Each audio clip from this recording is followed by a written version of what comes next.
Okay, I think. How do you think that went? Dude, I learned a lot. I don't know about you, but I bet you loved when he brought up the Summa Contra Gentiles. bro, I mean, I was like, dang, this guy, he's well read. Dude. I can't believe people were guessing real people going on. A few people did say Jimmy Aiken, though. But I can't believe people were... A few said the... Yeah. There was a couple guesses that were half right. Yeah, half right. In either direction. I'll tell you right now, Don is the only one who pulled our card right from the beginning. He goes, this is another stupid Mark thing or something. I mean, people have to realize if we really had Jordan Peterson on, or if we really had a big guest on, we would have announced it to get people to watch. Like, I wouldn't say super secret guest, you know? It's like, yeah.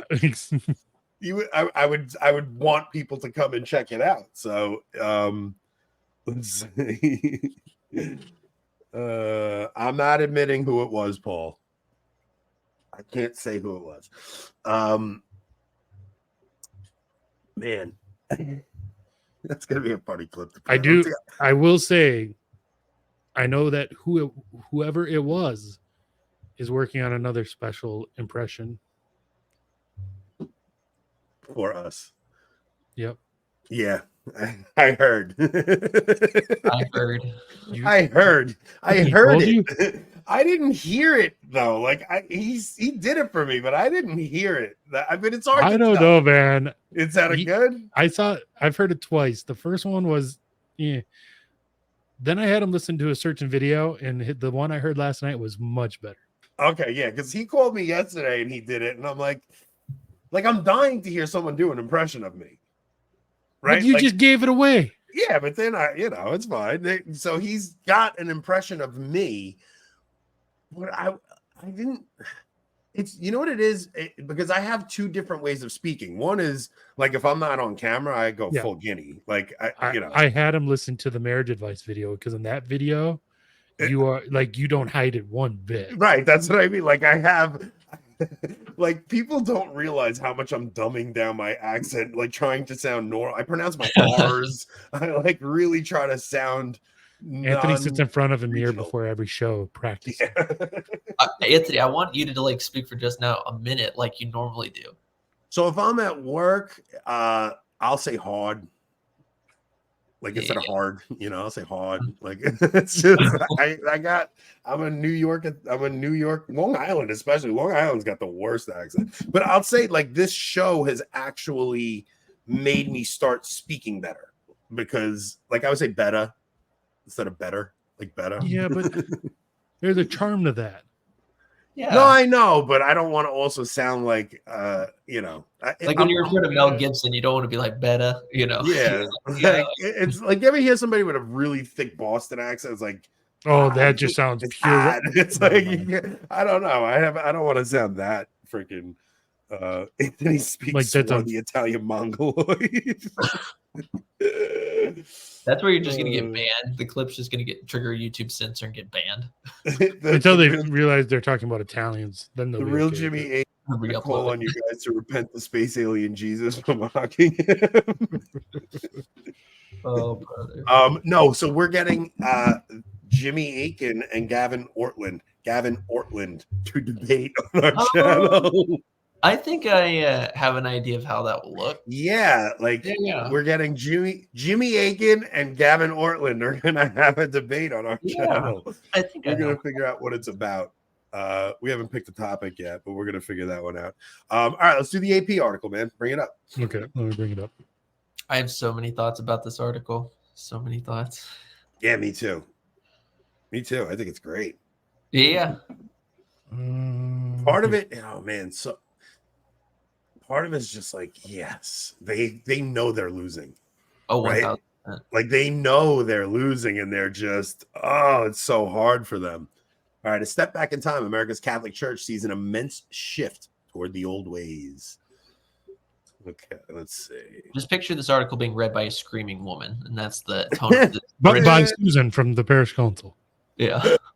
It was the church. It was the music that changed first, or maybe that's just when many people at the pale brick Catholic Church in the quiet Wisconsin neighborhood finally began to realize what was happening. Now, you have to really think back when the original liturgical changes happened. It's the music that changes first, right? Oh yeah, yeah. The choir director, a fixture in St. Maria Goretti for 40 years, was suddenly gone. Contemporary hymns were replaced by music rooted in the medieval Europe, the Gregorian chant. I'm surprised they didn't just plain out say the Dark Ages. The Dark Ages. So much was changing. Sermons were focusing more on sin and oh my God. Sermons were being more Catholic. Oh my God. Sin and confession. How dare they? Let's see. Priests were rarely was seen without cassocks. Altar girls for a time were banned. Well, that's the thing that pisses me off most with this whole article. I mean, they're not banned now. What happened? For a time until the bishop found out. Yeah, Nick, you read it.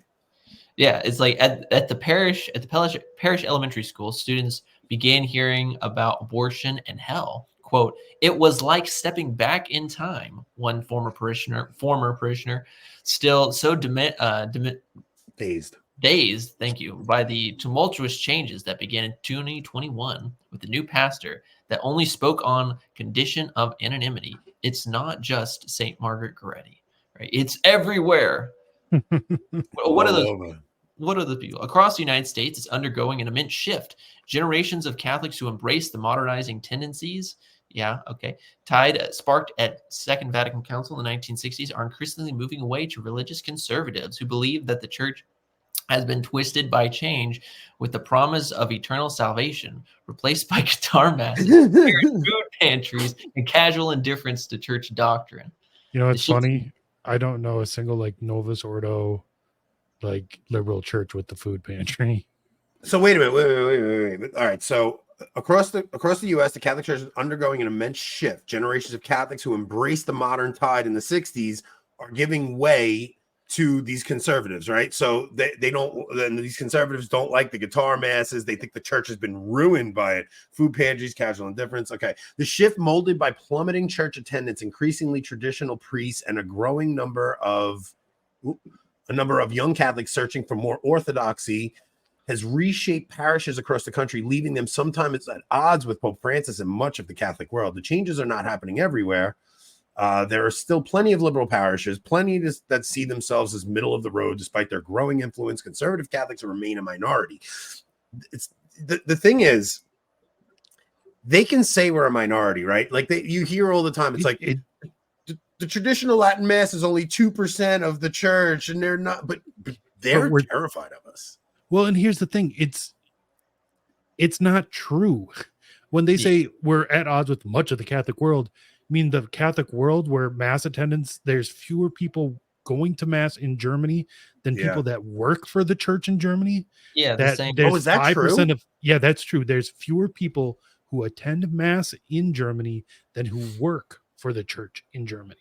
Wow. Yeah. It's just is this the same church that, as an example of UK Catholics, 94% believe that fornication and living together before marriage is not a sin?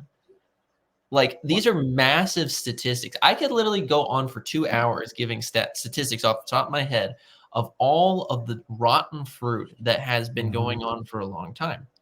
And what we're seeing now is, thank goodness, right, a revival in Catholic orthodoxy, a revival, I believe, this is the true Pentecost, if you will. This is the true new Pentecost that's showing up. And actually the Holy Ghost is convicting the hearts of people, as our Lord says, right? John, in the Gospel of John, he says, when the Holy Ghost shall come, he shall convict the world of sin, righteousness, and judgment to come.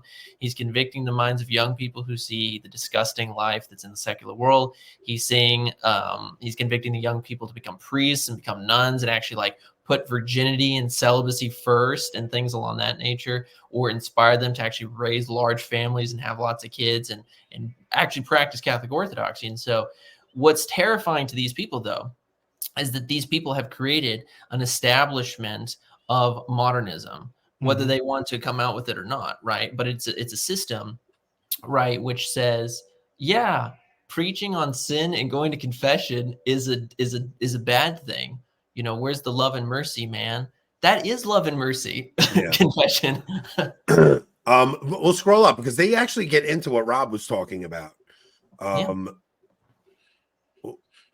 Because I mean, yeah, if you're not going to mass, you're not part of the Catholic world. So if we're 2%, I mean, I think new studies came out that show like it's now down to 10% in like most dioceses in the US. Yeah. If we're 2% of the 10, like of Well, so much of the problem with what they're talking about has to do with parish restructuring. Yeah. So they're closing parishes down, and when they get joined into a new parish, all of a sudden these liberals are like, "Oh no, we're stuck with these conservatives," you know. So the progressive priests who dominated the U.S. church in the years after the council are now in their 70s and 80s. Many are retired, some are dead. Younger priest surveys show a far more conservative. Show they are far more conservative. They say they're trying to restore what us old guys ruined, said Reverend Yes. John Porlidi, we a are retired priest who fought for civil rights and reforms in Catholic sex ed. Are you kidding? Yeah, me? he fought for those reforms at the time the most abuse in the church was happening. The most pedophile homosexual. Someone locked that man up. 1,000%. Lock him up. It's Was like it- at the time when the world never needed the church more to speak out during the sexual revolution. It's crazy. Yeah. These guys were all just Judases in the Yeah. fold. Yes. There's still so many of them. Doug Kosel, who an outspoken 72-year-old priest, they're just waiting for us to die. Yes, We honestly, I mean, it's like we say it all the time, right? This generation won't last that long. So at St. Maria Goretti, once steeped in the ethos of Vatican, Two, I assume. Yeah. many parishioners saw them as a requiem. Before we go further, I want to show you guys something from Doug, from Father Doug's church. You want to see what he's concerned about? Yeah, let's see it. This is what he's concerned about. We live with a worsening threat to our very existence. Let me guess. This is I knew it. I was about to say this has to be climate change. Yeah, the necessary transition toward clean energy sources such as wind and solar energy and the abandonment of fossil fuels is not progressing at the necessary speed. Consequently, whatever is being done risks being only seen as a ploy to distract attention. Pope Francis. This is like it's so strange to me because this is a 78-year-old guy, got no kids, listening to 87-year-old Pope talking about climate change. It's so weird, man. This climate change thing that they're so obsessed with. It's like I don't know. It's 78. He's so worried about weather in 30 years when he should be worried about his own soul. Yeah. But of course, he doesn't believe in hell. I guarantee it. But dude, let's even grant them the argument that climate change is happening and it's because of human activity. Let's grant that to them. Do they not account for the fact that humans are very resourceful and we will figure out a way to like even if the sea levels rise, like you think they're not going to figure something out? Like, or just the reality that it's like, why would we focus on that as the majority? Like the problem. So like when Tim and I had a fun debate the other day for people who are watching on this, if you want to go to the Meaning of Catholic and watch the debate that Tim and I had, we were talking about basically like trad disputed questions on the new mass and all of that, etc. But one of the things I brought up in, like, for instance, the document that us three covered, this latest document on infant indignity, is I said, while I had a lot of good in it, right, the overarching theme of it still was a spirit of naturalism, because all of the problems, whether it was like transgenderism or whatever, was all basically focusing in on like, oh, this affects your dignity, rather than looking at it from the perspective of like, this is an objective offense against God, right? This needs to be recompensed, etc. And so my point with this is just, if all their concerns are about, the civil rights in the context of sex education or climate change, they're naturalists. Because how can you truly believe in the God of the Bible and walk away saying the priority is recycling? It's so crazy. It's wild. Man, it's wild. All right, let's scroll up. Let's see. What is this line right here? I don't want my daughter to be Catholic, said Christine Hammond, whose family left the parish when the new outlook spilled into the church's school and her daughter's classroom. Quote, not if this is the Roman Catholic Church that is coming. Girl, this is the Roman Catholic Church. Isn't that crazy? I don't want my daughter to be Catholic if The Catholic Church then, actually teaches then you are a Catholicism. failure as a parent. They're just saying what like the silent part out loud. Like they're saying what the stats say, right? She's the manifestation of these stats that prove like the mass majority of people who even quote go to mass don't believe in basic Catholic doctrine. Like this crisis is not just one of, again, like liturgical preference, but it's the fact that massive amounts of Catholics, like again, 94% of British Catholics think fornication is okay. That did not just happen overnight. There's just no way that in the 1950s you go from, you know, essentially like classic moral theology being preached from the pulpit every Sunday, right? Death, judgment, heaven, and hell. You don't go from that in St. Alphonsus the Gory to 94%. My big fear, though, is that like when it comes to this whole thing, again, like I don't know the ins and outs of everything that the AP is talking about, but my whole hope, I mentioned this online today, is that if we do see a resurgence of the church, that it's a fully restored church. It's not just going back to, and again, not to bash, but like not just going back to the hermeneutic of continuity, right? Like the reform not just of the conservative Reformed Catholicism, stuff, actual traditional Catholicism. Exactly. Dude, like, okay, so did you guys listen to Russell Brand talk about why he got baptized at all? Nope. So dude, so much of like what we're looking at here with all these young people coming back and wanting to go back into the traditional faith and stuff has to do with young people seeing the world around them falling apart and materialism offering them nothing. Exactly. Like, especially these young people that are like, I'm not going to be able to own a freaking house. Yeah. Like, I can't afford to own a house. I can't afford to provide for a family. Like, what the hell am I going to do? This project. They've realized the American dream is a shell. It definitely is. Maybe at one time it existed, but it's really difficult. And you know what? I'm seriously, this week I've been looking, I'm discussing with my dad because prices are so insane. I've told my dad, if we don't see prices go down, you know, and we don't see some type of major reform, realistically, I'm being serious. I'm looking at moving to potentially like Eastern Europe or something like that. Because one, the culture's gotten so bad, but then two, you can't afford it. It's like New York State. Let's go to El Salvador. That dude down there is a Chad. Oh, that's fair. Or are you talking about Argentina? No, El Salvador.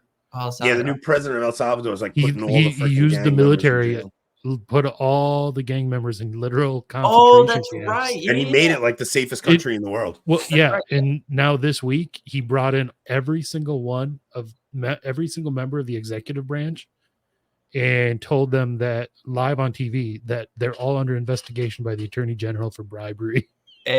Let's go. I mean, I'm glad that certain things are happening in this world because it's like, I mean, I'm glad we're on locals because I'm about to say this, but it's like, you know, in 2022, Putin designated the LGBTQ movement as an international terrorist organization, and it was passed by the Russian Supreme Court. So, like, officially on the textbooks, they can't do any type of, you know, demonstration in Russia without being considered a terrorist organization. Yeah. Well, it's one funded by us.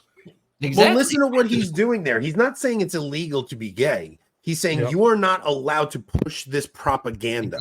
Exactly. Like, it should be illegal to push that propaganda. 1,000. Like, there's a reason they're trying to put it into schools, and they're trying to. This all has to do with going back to the Jordan Peterson thing, being fed a story. These kids are being fed a story. That's why the conversations I have with my friends at work, I'm like, because they all think like they're based conservatives, and I'm like, dude, your kids are going to get eaten alive, dude. Like, you're not giving them anything. You think you're giving them like what, Republican politics? Like, are you insane? You think your kids just are going to see that like, well, yeah, we vote Republican. Like, are you an idiot? If you don't give your children something to really believe in, they're going to fall for anything, man. Listen, look at this. They often stand out in the pews with the men in ties and women sometimes wearing head coverings that all but disappeared from American churches 50 years ago. Often, at least a couple families will arrive with 4 or 5, even more children, signaling their adherence to the church's ban on contraception, which most American Catholics have long ignored. They attend confession regularly and adhere strictly to church teachings. Many yearn for masses that echo with medieval traditions, more Latin, more incense, more Gregorian chant. All right, so first of all, lady, a lot of us want to go a lot further back than just the medieval times. Yeah, like Gregorian chants from like 400 years Seventh, eighth before century. the medieval time. 8th century. The 8th century. Well, 7th century. The year Oh, 600. 7th century. Yeah. Yeah. So the thing is, the whole thing with confession and following to, it's so crazy because I really do think that generation lost faith in the sacraments totally, including the priests. They lost faith in the sacraments. Yes. And how could you, when your average parish priest was saying that now Protestants and Orthodox are just separated brethren, and there's a fair chance that they're going to heaven and all kinds of wild stuff? Like, why would you believe in the sacraments at that point? Dude, it's like people that get upset about extra ecclesiam nulla salus. It's like, how could it not be that way? How could that not be true? Like, if you don't believe that, there's no motivation to go out and baptize all if nations. that's not true, then the gospel's not true. Yeah, like if the Eucharist isn't truly Christ, if it's not really him, then Christianity is bullshit. Yeah, like it just 100%. is. It's not true. It falls apart. And that's why, like, when you look at the reality, like, what's another way of rephrasing outside the church, there's no salvation? Just say something like, outside the body of Christ, there is no salvation. For a lot of times, people can click with that, and they're like, well, yeah, realistically, like, how can you be saved outside of Christ? That doesn't make sense. Now, of course, you have to nuance that and get into it more strictly. But the thing is, it's like, unless the church, which has always claimed that she is the mother and mistress of all churches, the exclusive way to heaven, right, etc. If all of a sudden now she's saying, well, you can have a civil right to practice the religion according to your conscience, that this is rooted in man's dignity, and that other religions, that the Holy Spirit has not refrained from using them as means of salvation. Both of those are direct quotes from the council. I'm not making those up. Direct quotes. Then why would you say, yeah, like, why do we go to confession each week? Why do we go to mass on all Sundays and holy days of obligation? Why don't we just go when we want to feel uplifted or spiritually alive? Well, I'll tell you, like, part of the whole going to confession and following the church's teaching and stuff. Like, I remember leaving the sacraments because I got so just like, I just got like black pilled from Francis for a period, like in like the 2017 era, 2016 around. I just got so black pilled from Francis. I was just like, I've had it. I'm done. And I stopped attending the sacraments. Now, I didn't lose my faith totally. I just stopped going to mass, and I stopped. And dude, when you stop attending mass, your life falls apart, man. Like, your life falls apart. Like, my marriage almost fell apart. I had so many things go wrong that it was like, it seeing how my life fell apart was such a proof to me of the reality of the sacraments. It was like, there's never been a bigger proof to me than seeing how my life just disintegrated around me. I mean, dude, if I get too edgy, where like I'm too short fused with my wife will say to me, you need to go to confession.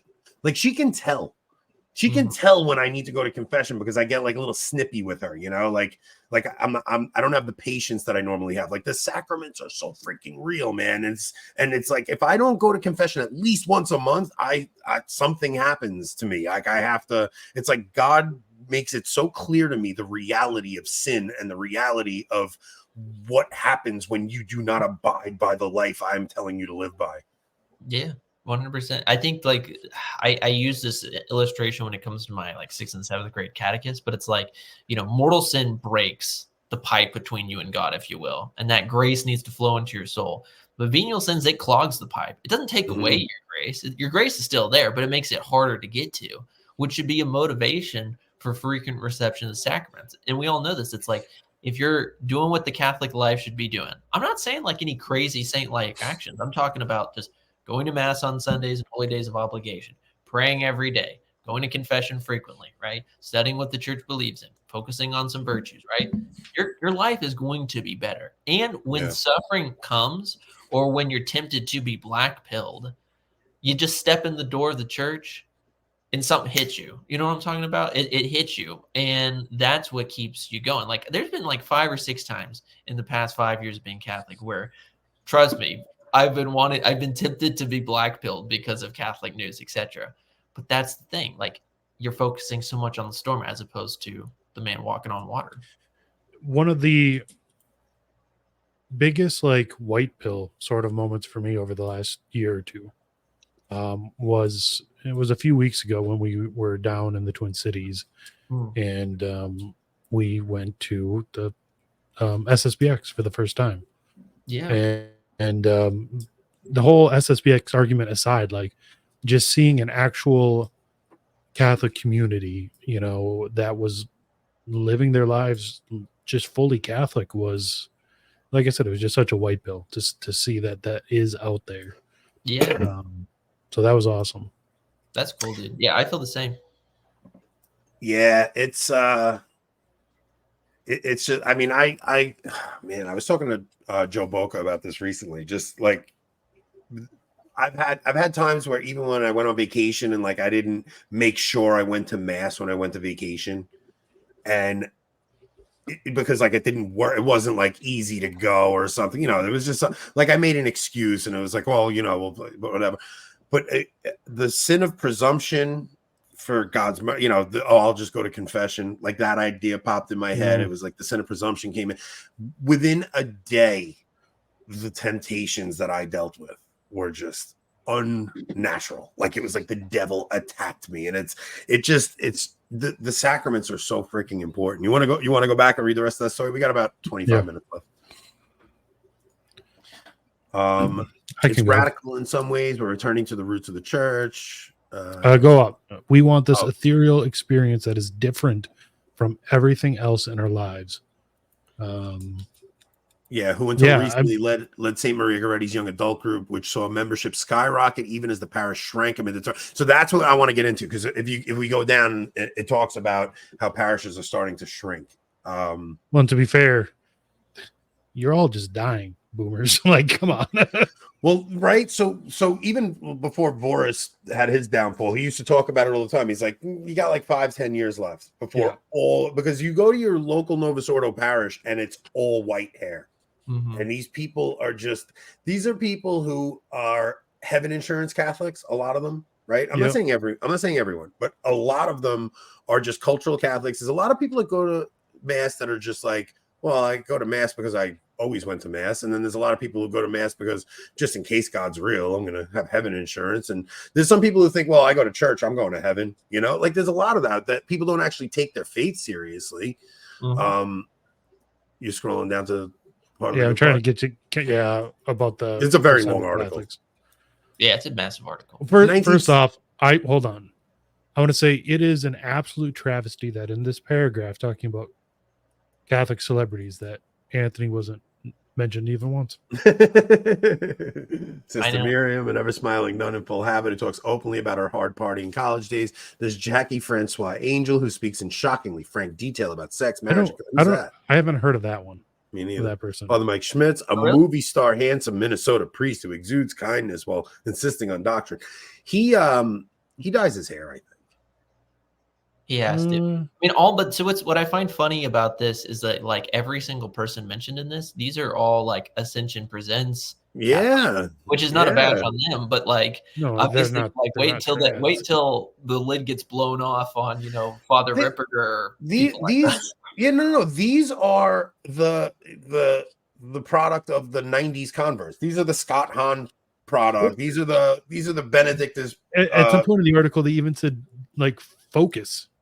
You know, being like ultra they mentioned focus being traditional, and I laughed out loud at my day job when I read that. That's what scares me, because it's like, again, and I'm not bashing those individuals or those peoples of the group, but what scares me is that like, so what we're seeing now, right, is I think what we're seeing is we've seen with Pope Francis, the Paul VI generation of young priests hit the power structures, right? And so they were like, finally, we're in charge. We can do what we want, etc.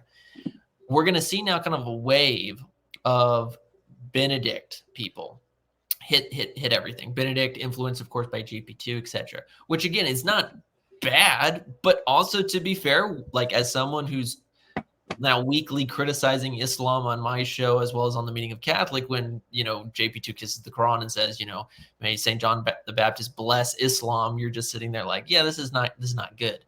So the question then therefore will be, when will you see a more full restoration? Because again, we don't need to go back to this idea I can tell you what my prediction is. I mean, I know I've said it before, but I think what you'll have is if you get even a Benedict Pope in, what will happen is because there will be such a split because of the Francis sycophants, you're going to see a schism, and because of that schism, I think that may cause the Benedict guy, the Benedict the 17th figure, to go even harder conservative and have to double down in his positions. And it may be one of those cases of kind of who were we just talking about? I was going to say Pius the Ninth, when he was elected, he was known to be liberal. Well, Thomas Becket.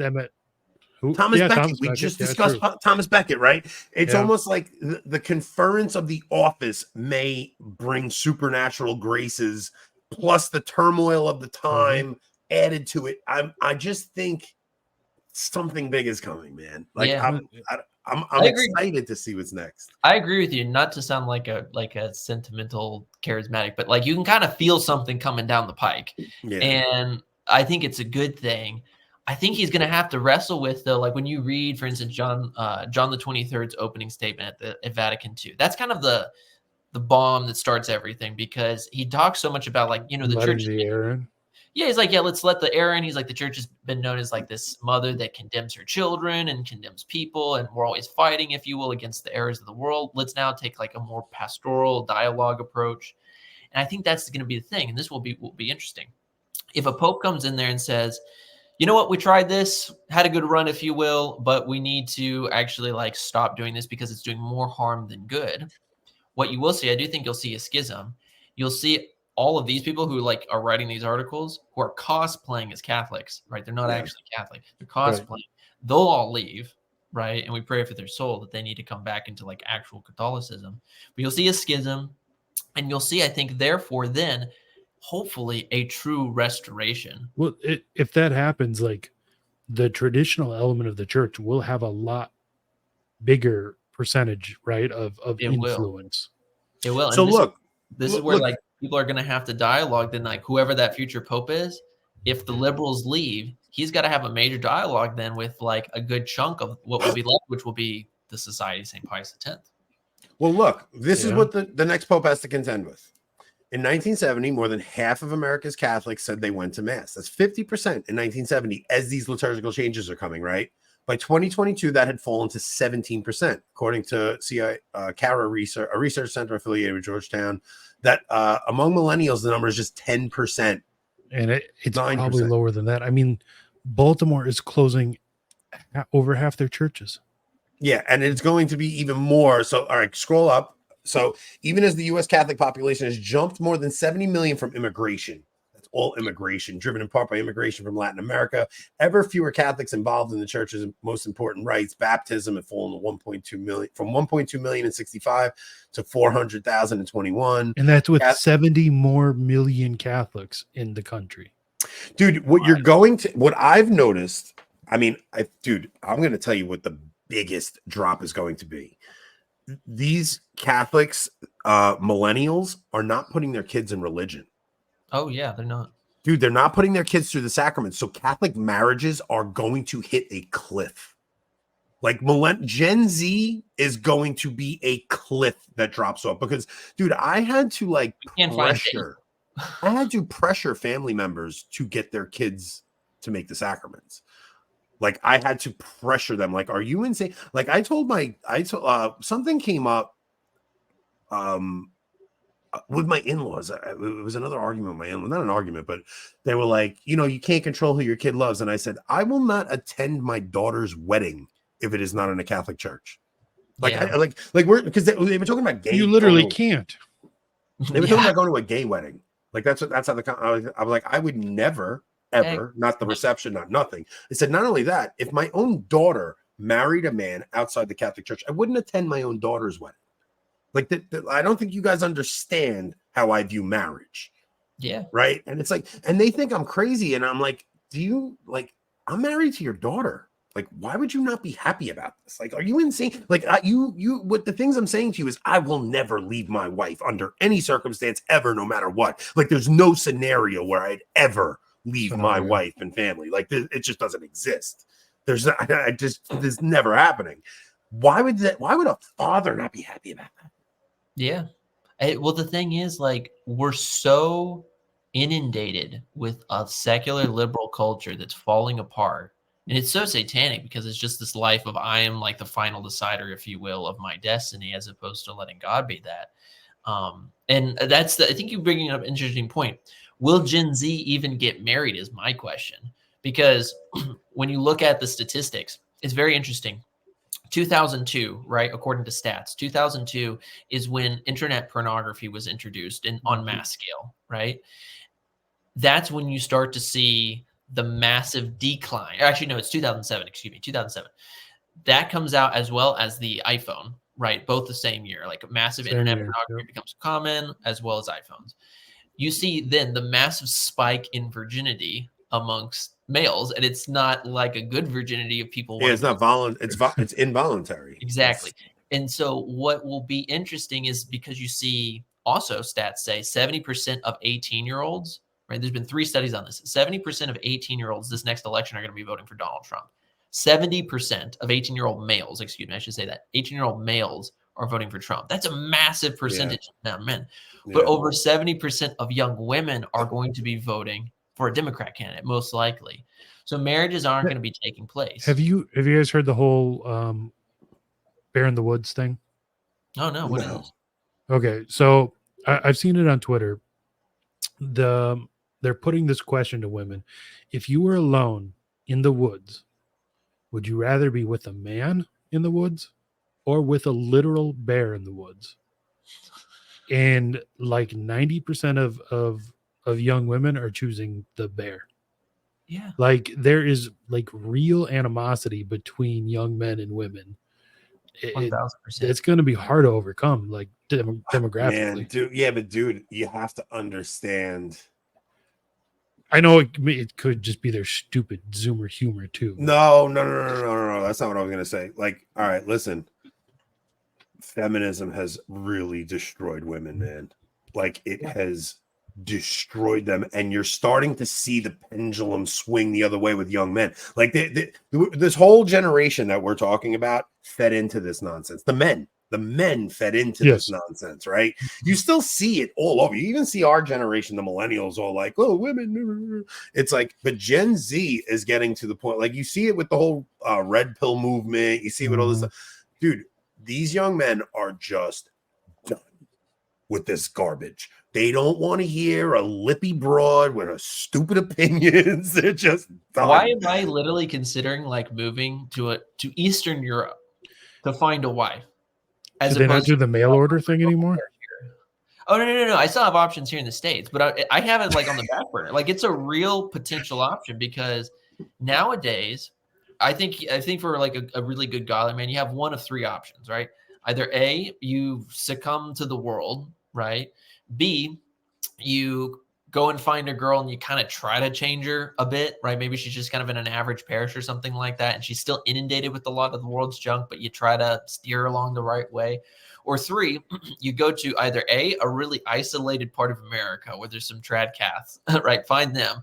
Or B, in that option, go across the world to a country where the average woman, right? Maybe she's not even Catholic, but she's infinitely more feminine than the cosplaying Catholic in you.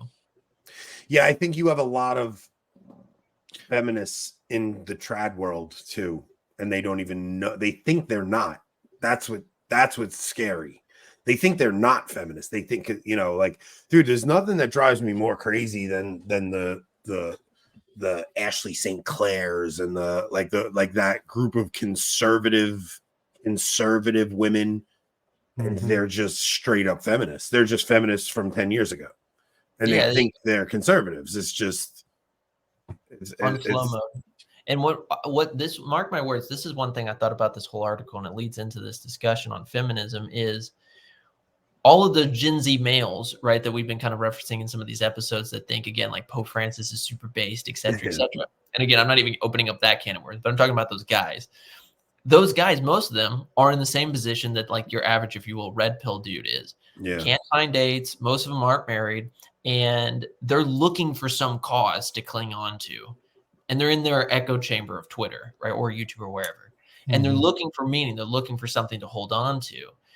But what will happen to them? Like whenever they look around, they're like, yeah, actually, most of our peers do want the Latin Mass. Most of us do actually want a return to a pre-Vatican II traditional Catholicism. What does this mean for the Mike Lewises and Michael Loftons of the world? Where, you know, like, let's just say, hypothetically, you have Benedict the 17th who shows up, right? Tzvitsabala, he shows up, and he's like, you know, the last pontificate had a lot of scandalous things that took place, and we pray for his soul, but we feel that it's a time to like revitalize the church and be clear. What is the video going to be next? Something like, I always knew Pope Francis had an issue, Michael Lofton, you know, or something like that. I think Lewis is principled enough to, he might shut down where Peter is if that's the case. Lofton, though, Lofton will turn the grift around. Yeah. No, well, his livelihood is dependent on it. Yeah. My whole point is just like people are looking for something to cling on to. And that's why they're going to the traditional faith, because it's wild. It's like I think about like my grandfather, who was Secretary of Education for Ronald Reagan. He grew up in a one-room schoolhouse on the King Ranch in South Texas in the 1920s and 30s. Went to Latin Mass, but that was just the Mass, right? And then his father before him. This is who? Your grandfather? My grandfather, yeah. On which side? On my father's side, the Cavazos. And like, you know, we can trace our lineage back. White House has done a lot of genealogy for us, but like through the conquistadors, like my 24th great uncle was. How the hell did your father become Protestant? Well, that's the thing. Like my grandfather, you know, he in the 40s was so devout that he was actually discerning to be a Trappist monk, which are hardcore Benedictines essentially. He just wanted to brew the beer. Maybe, I don't know. He did like beer, that's for sure. But he was really into it. Like he's written 2 biographies about his life, and you know, you have biographies of your grandfather's life. Yeah, you can look him up on. I mean, he has a whole Wikipedia page. He was first Hispanic cabinet member. Then my great uncle, his brother, first Hispanic 4-star general Richard Cavazos. That's what Fort Cavazos is named after. Dude, you are freaking America.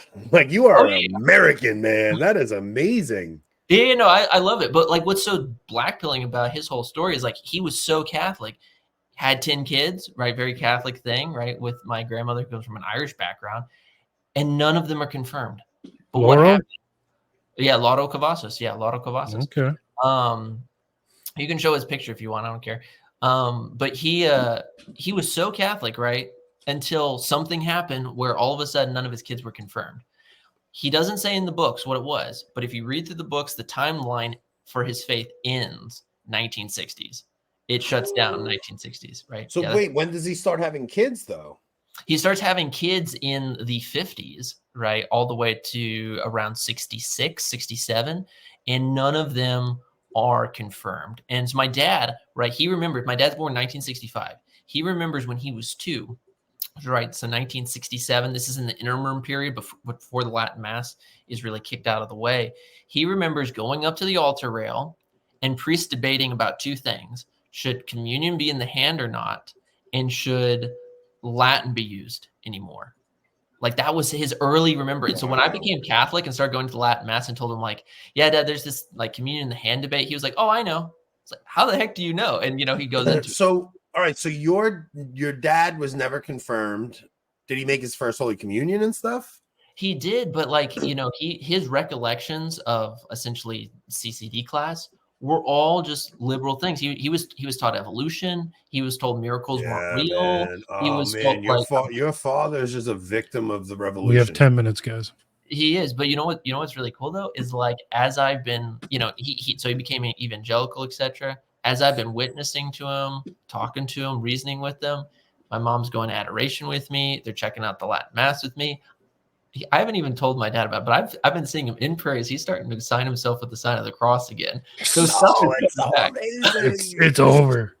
Well, no, something's going on. You got to understand there's something that happens. Dude, like if you look around my conversion, I convert, my cousin Eddie converts, my brother Joey converts, my sister Chrissy converts, my brother Frankie converts. Like it's almost like once somebody's there to start having deeper conversations and start to like, okay, look, like, let me explain this to you. Once there's somebody there to start explaining some of the mystery and some of the weirdness of Catholicism, it's like, oh, that kind of, that makes sense. And it gives like this little bit of a deeper longing to understand things a little more. And especially, like, I really do think God is preparing something right now, man. Like even with all these celebrity conversions and stuff, like I know they're bad to like put up on pedestals and things like that, but you just see these are people who had money coming out the whatever, and they had everything handed to them on the material level, and they still have an emptiness, and they're like, I need something deeper. Like I really think there's something happening right now, man. I think it's going to be exciting to see how the next few years plays out, and especially as Francis passes and we see what comes next, man. It's really going to be an interesting time to be Catholic. I hope everybody sticks around for it, man, because we're gonna see a resurgence in our life, I think. Oh, 1,000%. I'm excited. Like I'm actually excited to see what's gonna happen, and I think the writing is on the wall, and they know it's on the wall.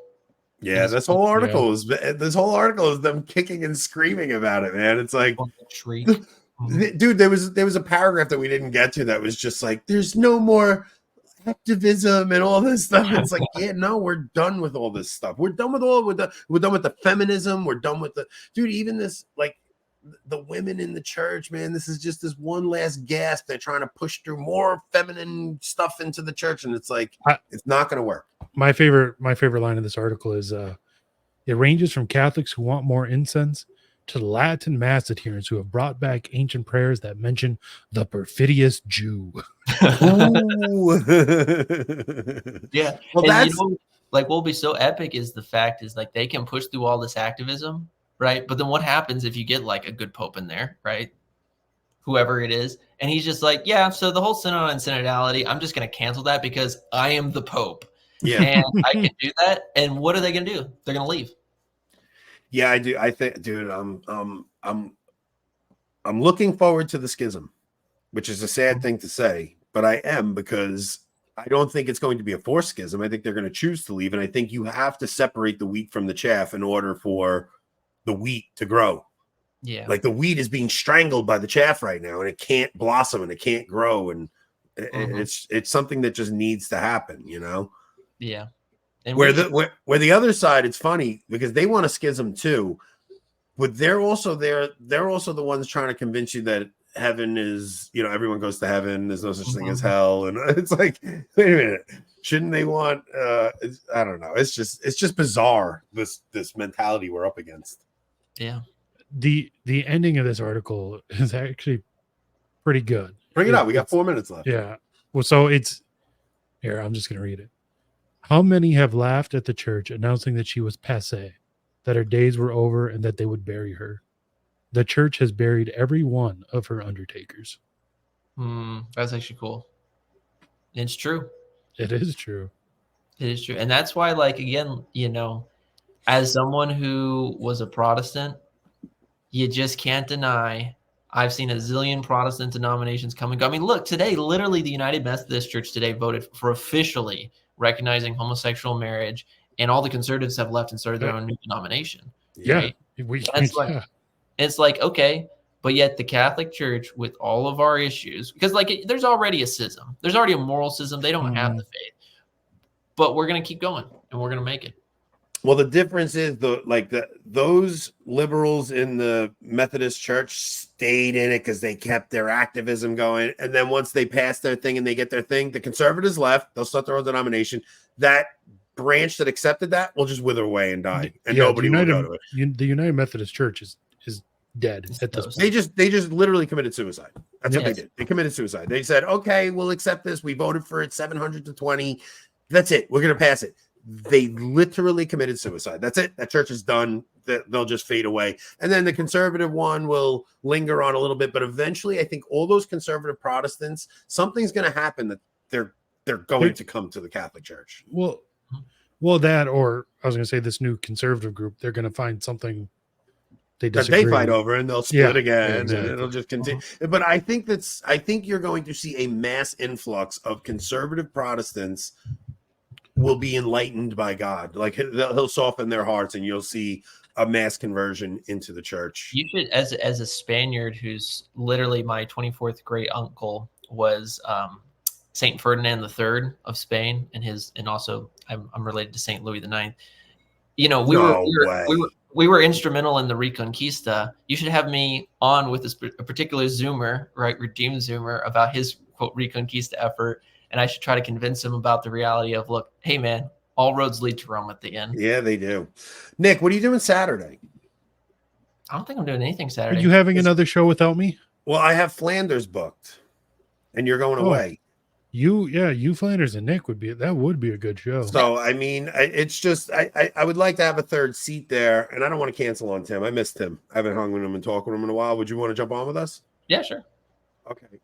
Let me confirm with Tim the time, and I'll shoot both of you guys a link. Tim's gonna be like 4 a.m. That works for me. If you have any show ideas, let me know, because I don't know. I didn't even think of like what we're going to talk about yet. Okay. No, there was there was something I was gonna say we could talk about for the show tomorrow night, but maybe Saturday would work too. I can't remember what it is though. Maybe we'll just do the show Saturday. I'd honestly be okay with that. 2 nights in a row. I'm just saying, to do a show tomorrow night too. Oof. Maybe since we're doing one Saturday, maybe, like we did last week, Wednesday and Saturday, maybe this week will be Wednesday and Saturday, and then next week we got Monday with Thursday. Nick, and then Thursday with Matt Gaspers. I know we're switching the schedule up a little bit. 2 shows a week is enough, man. I can't do more than that. It's like until you get paid full time. Yeah, unless we get like a ton of people jumping on locals. Maybe that's the thing. Maybe the big conversion of United Methodists all come to the Catholic Church and find Avoiding Babylon, and that's going to put you over the edge. All right, so Nick, you'll jump on with us Saturday? Yeah, that works for me. Should I ask Jeremiah? Oh, brother, that'd be funny. Should I get the 4 of us on? You can. It'd be interesting to see if he'd talk to you. So he'll talk to me. That'd be fun, just to see what he would do. But I'm just going to forewarn you, if you get him on, between you and him, you're both the talkers. You're going to be talking over each other. It's going to be I know. All right, so we'll just do me, you, and Tim. And I'll think, because you know what? I'd like to keep it. Oh, should I say orthodox? Crypto sete. I'd like to keep it on the trad side. I'd like to have like a nice traditional Catholic conversation. We should all be smoking, wearing tweed, drinking brandy. All right. Well, Anthony loves that so much. All right. So Saturday. All right. So no show tomorrow night. We'll do Saturday. Nick, I'll think of a topic. I'll shoot it to you and Tim. Rob, enjoy your trip, man. I will. It's gonna be fun. All right, boy. All right, guys. We're not gonna pretend we have some conversation we have to lead out with. We'll just cut it off here. Well, what about that one thing? I can't even do it. How do you? Oh wait, Jimmy Aiken's back. How do you feel? It's gay. That it's gay. Stop it. So happy I clipped that. Yeah, it's so good. Okay, I'm gonna take us out.